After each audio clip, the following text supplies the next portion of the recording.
Coming up next on Locked On Devils, this is the first ever Locked On Devils month in review. November 2025 is in the books, and boy, was it eventful for our New Jersey Devils. Cue the intro.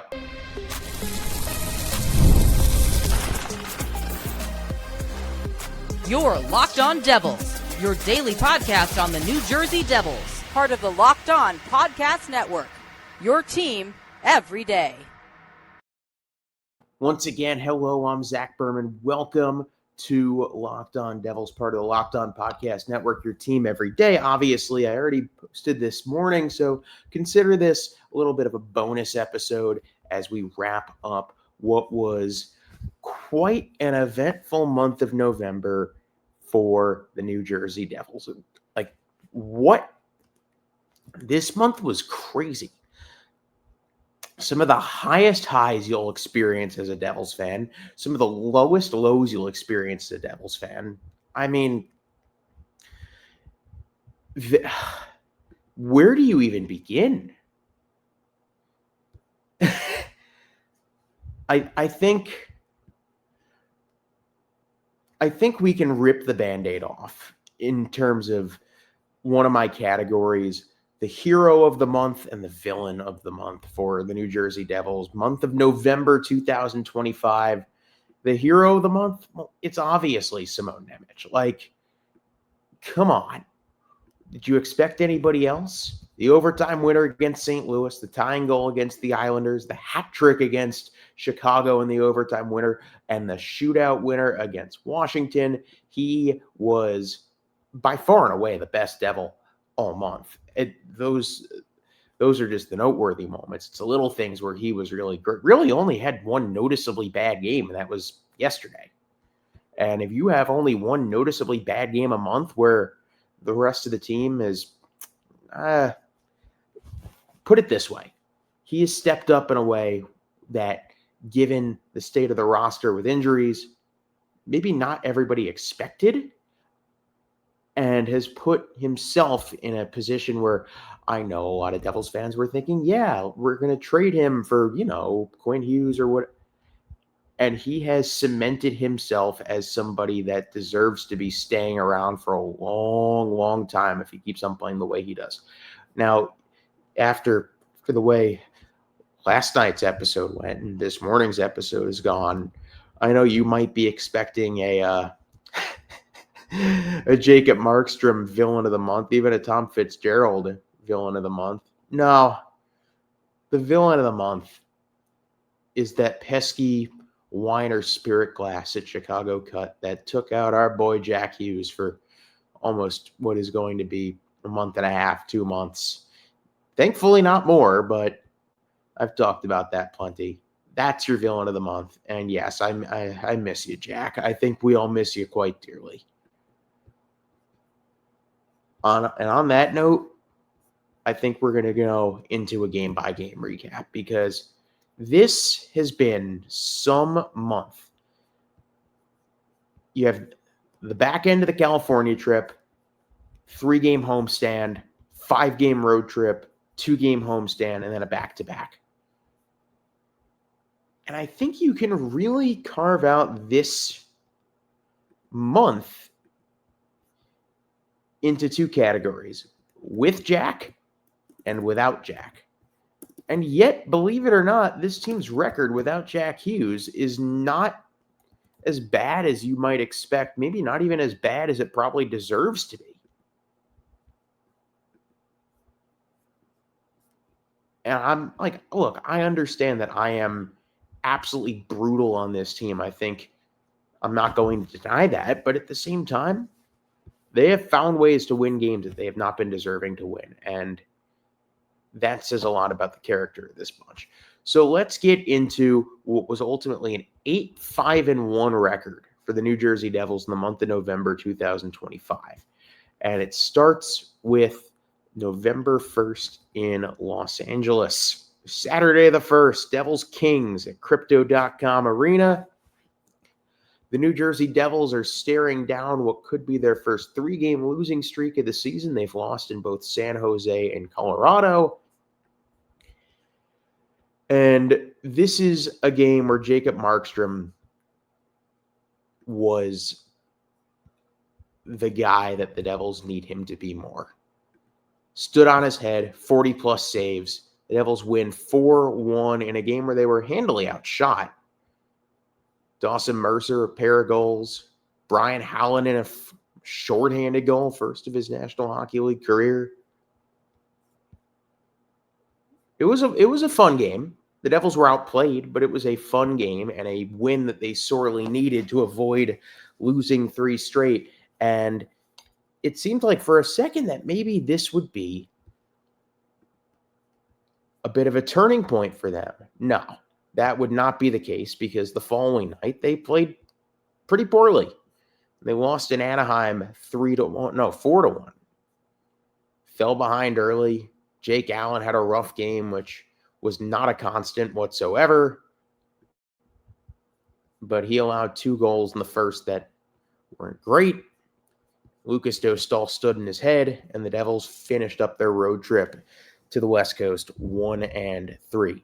So concerns were somewhat high coming back home. They had a couple days of rest, and it's crazy to talk about how quickly things change in this league because when the Devils came home to play Montreal, at the time Montreal was red hot. And now, not so much. Now we're at November 6th, 2025, Devils and the Montreal Canadiens. And this was a fun game and then some. Devils win 4-3 in overtime. They outshoot the Habs 28-19. And yet, because of a couple themes here, poor defense, bad goaltending from Markstrom in the third allowed a rebound that resulted in Oliver Kapanen goal that could not be allowed. The New Jersey Devils found themselves down late in the third period before Timo Meier tied the game on a net front scramble. Jesper Bratt wins it in overtime on a breakaway.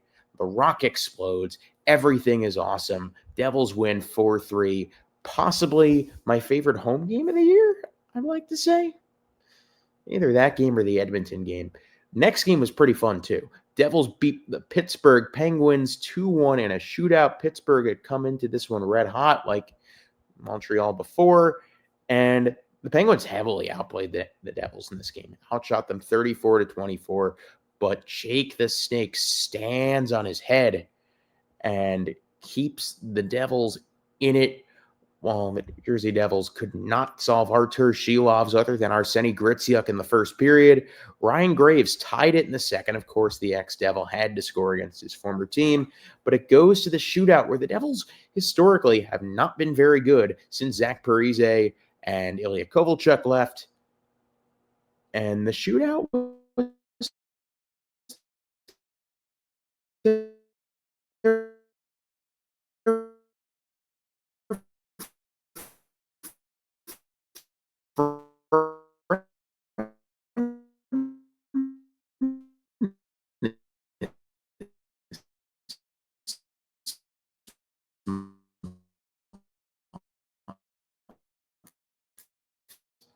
against the New York Islanders on November 10th. Like I said, they scored 2 minutes into the game, and then with less than 5 seconds to go in regulation to tie the game, they outshot the Isles 35-24 and couldn't get the 2 points. They'd lose 3-2 in overtime. Frustrating game. Ilya Sorokin was outstanding. The way the Devils played was, I think it was the best 60 minutes of hockey they played all year, or at least all month, and yet they were this close to not getting any points out of it. However, Simone Nemec, a bomb from the point with 5 seconds to go in the period, ties the game. They would lose in overtime after, with less than 3 minutes to go, Kyle Palmieri also just tore his ACL. I've watched it over and over again. He tears his ACL, and yet as he is hobbling towards the bench, winds up assisting on a goal for the Isles. Hey, I mean, Palms is always going to have fans here in New Jersey. Montvale's own, but wishing him a speedy recovery. Matt Barzal wins the game in overtime, a tough one, but I wasn't really bothered all that much by the loss. I don't think that many fans were either.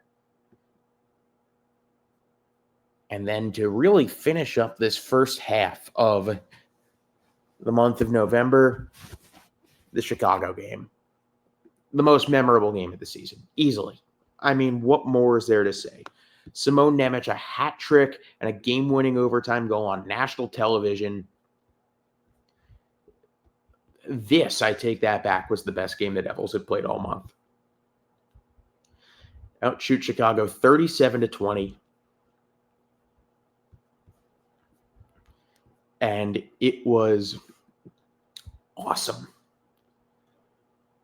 Fun battle between the New Jersey Devils and a Chicago Blackhawks team that looks like they are really on the right track. And hey, Connor Bedard is something else. I think everyone came out of this game thinking that, you know what, they're not perfect, but things are feeling pretty good. Too good, as a matter of fact. What's going to happen that will switch up the vibes? I don't know if anybody was necessarily expecting what ultimately did. Shattered glass at a fancy Chicago steakhouse during a team dinner. Easily the most memorable moment of the month, you could say, even of the season thus far, is finding out that Jack Hughes had injured himself in that fashion.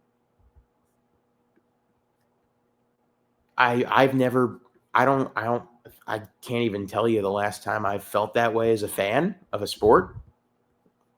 It's still surreal to think about it. It's crazy to think that that's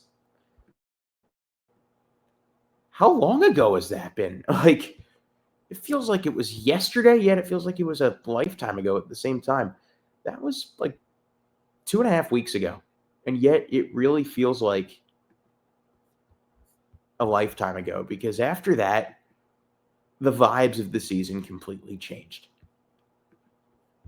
It went from keep stacking to just survive until Jack gets back. Because at first we weren't sure how long he was going to be out. Like, there were concerns he'd missed at least the Olympics, if not the season. And ultimately, it's only his pinky, but goodness knows how close that pinky was to coming off the bone clean. Like, oh, God, not worth getting into. So how would the Devils respond to the biggest burst of adversity they've faced all year in Washington, D.C. on Saturday the 15th? Pretty impressively, as a matter of fact. They'd win a shootout against the Caps, who are now surging 3-2 after blowing a 2-goal lead in the third period. Jake Allen would stand on his head in overtime to keep the Devils in it. And then Simone Nemec in the bottom of the fourth round of the shootout. A beautiful tuck between the pads of Logan Thompson, the Devils victorious in Washington 3-2. That was one of the best moments of the year as well. And it felt like maybe, just maybe, things were going to be all right without Jack. Until they got to Tampa Bay.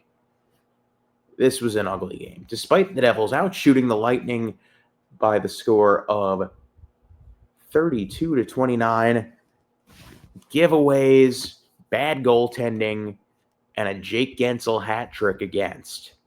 That was the key to a 5-1 Lightning victory over New Jersey. It just felt like a splash of cold water to the face. Like, all right, this is what we're going to be dealing with without Jack for the next few weeks at least. How are they going to respond? And I actually thought the Devils responded well. 2 days later against the defending champs in Sunrise, they outshoot Florida 32-24. Jake Allen plays remarkably well, and yet they can't solve Sergei Bobrovsky and lose 1-0. At this point, it felt pretty obvious that the mental makeup of this team was the best it's been in years. Whether you can praise the coach for that, you can praise just the maturity of the group for that, but I think the mental makeup of this New Jersey Devils team is better than what we've seen in years past. However, I think the roster is truly lacking, and I firmly put that in the general manager, because that is a game that if the New Jersey Devils are not so bereft of center depth, they win. And it was a frustrating night in Sunrise, especially being there in person. So how would they respond Saturday night in Philadelphia? Yikes. Jake Allen picks a bad time to have another stinker. And the Devils lose 6-3 after giving up 4 goals in 3 minutes and change, 3 goals in 26 seconds in the third period. Was a brutal, brutal first period, and Dan Vladar shut the door on him the rest of the way. Nico Hischier scored twice. Sign of things to come. But the Devils would ultimately end the road trip 2-3. So how would the Devils respond after the disappointing end to a road trip? Well, they'd be coming home against a team where they've had a lot of success in the Detroit Red Wings, and we ended up getting a Monday night melee out of it, and it was a fun one. Devils would win 4-3. Finally, a solid first period, even though they were hanging on for dear life at the end. Jacob Markstrom, you felt like he had something that they could build upon in net for the first time all year, even though he gave up 3 goals. He stood on his head when it mattered most. There was lots of chippiness, lots of post-game whining from Red Wings fans. It was a mess of a game. But the New Jersey Devils got the dub, and it was important because they needed that win bad. And yet, I would argue the following game was even more important because a Wednesday night right before Thanksgiving, the New Jersey Devils would take on a bad St. Louis Blues team. And while the Blues took them to overtime, the New Jersey Devils got the 2 points because, again, Simone Nemec played hero. And it was another moment in time where things just felt special. Things felt special. Things felt different. Maybe they are different. But Nemo, again, on a slam dunk, a beautiful play from Nico Hischier. Jacob Markstrom plays his best game in weeks. Would there finally be that Jacob Markstrom turnaround? Well, we know the answer from last night. It was no. But the Devils would lose 5-3, ultimately wrap up a crazy, tumultuous month of November where they'd go 8-5-1. I'd say ultimately the month is a success. Given everything that's happened, it's absolutely a success. No doubt about that. The fact that they're in this position despite the record or despite the injuries, yeah, it's a success.